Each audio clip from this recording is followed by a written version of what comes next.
ನಾವು ಕೂಡ ಈ ಬೇರೆ ಬೇರೆ ಭಾಷೆಗಳ ನಡುವೆ ಬದುಕ್ತಾ ಇದ್ದಾಗ, ಬೇರೆ ಬೇರೆ ಪ್ರಪಂಚಗಳ ನಡುವೆ ಬದುಕ್ತಾ ಇದ್ದಾಗ ನೀವೊಂದು ಹೈಬ್ರಿಡ್ ಐಡೆಂಟಿಟಿ ಅನ್ನೋದು ಬರುತ್ತೆ. ಒಂದು ಹೈಫನೇಟೆಡ್ ಐಡೆಂಟಿಟಿ, ಒಂದು ಕನ್ಗ್ಲಾಮರೇಟ್ ಐಡೆಂಟಿಟಿ.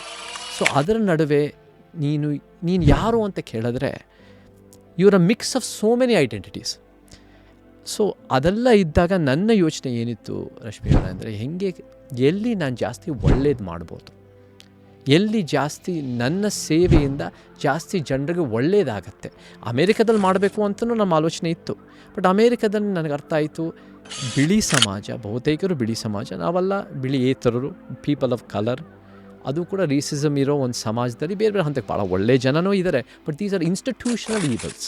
ವ್ಯವಸ್ಥಿತ ಒಂದು ಪಿಡುಗುಗಳು, ವ್ಯವಸ್ಥಿತ ಒಂದು ರೀತಿ ಅಸಮಾನತೆಗಳು, ವ್ಯವಸ್ಥಿತ ತಾರತಮ್ಯಗಳು.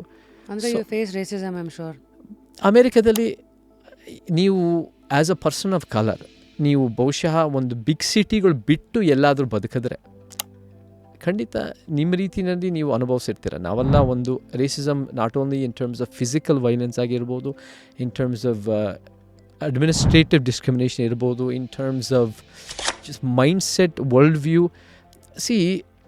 ಇವೆಲ್ಲ ನಿಮ್ಗೆ ಅರ್ಥ ಆಗ್ತಿತ್ತು ಆ ವಯಸ್ಸಿಗೆ?